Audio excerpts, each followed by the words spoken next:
Hello guys, welcome to Pakistani real reaction. तो कैसे हैं आप सब? उम्मीद है आप सब बढ़िया होंगे, मजे में होंगे, खुश होंगे, आबाद होंगे। मेरा नाम है मुदस्सिर। हाँ मुबशिर। झटके पे झटका यूनुस और बांग्लादेश को लग रहा है। सीन क्या हो गया है? भारत ने अब कर दिए हैं, पूरा बांग्लादेश सिस्टम चीखे मार रहा है। क्यों? भारत ने टायर्स रोक दिए, जो मतलब भारत की कंपनीज टायर्स बनाकर बांग्लादेश को हर चीज बांग्लादेश को भारत से मिलती है। भारत ने टायर्स की सप्लाई, गाड़ियों के पहिए अब कहाँ से बनेंगे? तो गाड़ियां चलेंगी कैसे भाई वही तो। अब तो पहिए जो है, टायर जो है, वो भी भारत ने उनके आज रोक दिए हैं। ये क्या कर रहा है भारत यार? फुल उनको दंडित कर रहा है। तो पहले भाई सीन जानते हैं क्या हुआ, काउंट करते हैं। 3 2 1 एंड स्टार्ट। लो बांग्लादेश की और एक दुखती नस भारत ने दबा दी है और ये करना जरूरी भी हो चुका था, क्योंकि हाल ही में बांग्लादेश के मुखिया यानी मोहम्मद यूनुस कुछ ज्यादा ही भारत विरोधी बयानबाजी करने लगे थे। बांग्लादेश में बैठे बैठे तो भारत को गाली दे ही रहे थे, अब ये मोहम्मद भाई साहब चीन और पाकिस्तान जाकर भी उनकी धरती से भारत की निंदा करने से बाज नहीं आए। यही कारण है कि मोहम्मद यूनुस की इन्हीं हरकतों को देख बीते कल भारत सरकार की ओर से बांग्लादेश की ट्रांसशिपमेंट रद्द कर दी गई। बांग्लादेश को भेजे जाने वाले कपास में कपात कर दी गई। बांग्लादेश की सब्सिडी भी बंद कर दी गई, जिसके तहत वो भारत से फ्री में जेनेरिक मेडिसिन मंगाता था। और अब बांग्लादेश को और एक बड़ा झटका देते हुए भारत ने अपनी टायर सर्विस भी बांग्लादेश के लिए स्थगित कर दी है, जिस पर सलाहकारों ने कहा है कि भारत ने ऐसे कदम पहले ही उठा लिए होते तो आज बांग्लादेश की इतनी हिम्मत ही नहीं होती कि वो भारत विरोधी ऐसी स्टेटमेंट दे। दरअसल बांग्लादेश को ये एहसास दिलाने की जरूरत है कि बांग्लादेश की सारी आवाम भारत के दिए हुए प्रोडक्ट्स पर अपना गुजारा करती है। भले मोहम्मद यूनुस स्टूडेंट्स प्रोटेस्ट का सहारा लेके बांग्लादेश के मुखिया बने हो, लेकिन उन्हें इस बात को जरूर याद रखनी चाहिए कि बांग्लादेश के यही स्टूडेंट्स भारत के बिना कभी ऊंची शिक्षा प्राप्त नहीं कर सकते।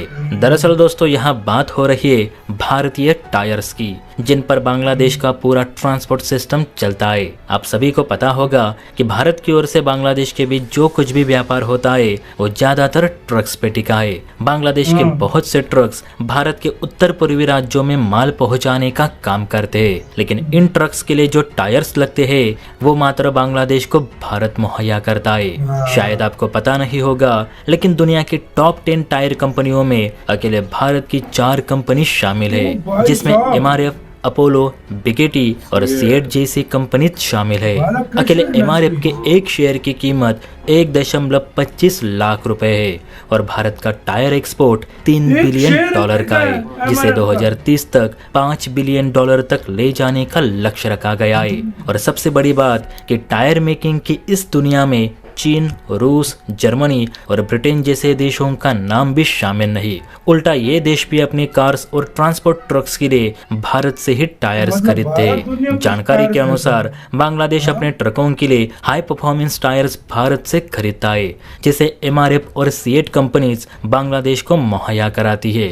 लेकिन फिलहाल यूनुस के भड़काऊ बयानों के बाद भारत की बहुत सारी कंपनियों ने बांग्लादेश के साथ अपना व्यापार कम कर दिया है। अब चाहे तो बांग्लादेश जापान या अमेरिका से भी हाई परफॉर्मेंस टायर्स खरीद सकता है, लेकिन उनकी प्राइस देख बांग्लादेश अपनी जेब खंगालने पे मजबूर हो जाएगा। पता नहीं आपको पता है भी या नहीं, लेकिन बहुत सारे लोगों का ये भी कहना है कि भारत बांग्लादेश जाने वाला अपना स्टील भी रोक दे। फिर देखते हैं कि बांग्लादेश चीन से स्टील खरीदकर अपना इंफ्रास्ट्रक्चर कितना डेवलप कर पाता है। आप बताइए दोस्तों, क्या बांग्लादेश को जो हम सस्ते में प्रोडक्ट्स बेचते हैं, क्या उन्हें हमें देने बंद कर देने चाहिए या फिर जारी रखने चाहिए? आप ही कमेंट करके बताइए। और हाँ, वीडियो अच्छी लगी हो तो चैनल वीडियो का यार, बांग्लादेश की तो बैंड बजा रहा है भारत भाई। मतलब उसका तो बुरा हाल कर रहा है। टायर दुनिया में, मुझे ये नहीं पता था, टॉप 10 जो कंपनीज है उसमें से 4 खाली भारत की है। मतलब टॉप 10 में से 4 भारत की है, जो सबसे ज्यादा टायर्स बनाती हैं और सेल करती हैं। जी हाँ। और सबसे बड़ी बात ये कि अगर ये इंडिया टायर अब ना दे तो ये दूसरे देशों से मंगाए। देखो, मंगवाना तो पड़ेगा, क्योंकि इंडिया नहीं देगा, लेकिन इतने महंगे पड़ेंगे। जितने 4 टायर इंडिया में, फर्ज करो एग्जाम्पल के तौर पर इनको 25,000 के पड़ते हैं, फर्ज करो एग्जाम्पल के तौर पर। जो दूसरे देशों से मंगाएंगे वो 50 के पड़ेंगे। और जापान वगैरह के तो टायर इतने महंगे, बहुत महंगे। इधर बड़े बड़े लोग जो लगाते हैं उनकी फट जाती है। पाकिस्तान में चाइना वाले टायर हम लगाते हैं, बिल्कुल। वो सस्ते मिलते हैं। जापान वाले जो हैं, अगर चाइना का एक टायर हमें मतलब जोड़ी टायर की मिलती है 25,000 की ना, तो जापान वाले टायर आपको 60,000 रुपए 60 के करीब जोड़ी टायर, दो टायर मिलते मिलते हैं, हैं। तो बिल्कुल। भाई वो तो लगाते ही लोग नहीं है। हाँ, महंगी बड़ी गाड़ियां जिनकी हों वो लगाते हैं, लेकिन जो नॉर्मल गाड़ियां रखते हैं वो तो सिर्फ वही चाइना लगाते हैं, लगाता है। चाइना और लगाता चाइना के टॉप 10 में नहीं आते क्योंकि उनकी क्वालिटी अच्छी नहीं होती। बिल्कुल। 2 साल बाद घिसे होते हैं, खत्म हो और जाते हैं। इंडियन टायर जो है वो MRF नाम है, नाम है। C8 टायर नाम है भाई। दुनिया की 10 हाँ। कंपनी टायर कंपनी में से 4 इंडियन है, 4 इंडियन Top इनके 10 नाम है भाई, नाम है। इनकी क्वालिटी है। बिल्कुल। तो ऐसे टायर से महरूम हो गया बांग्लादेश। सही बात है। तो आपका मतलब क्या- उनकी गाड़ियां भी जो है ना अब महंगे दाम और जाहिर बात है भाई, आपका क्या कहना है अपनी राय बताना, अपना बहुत ज्यादा कारण होता है।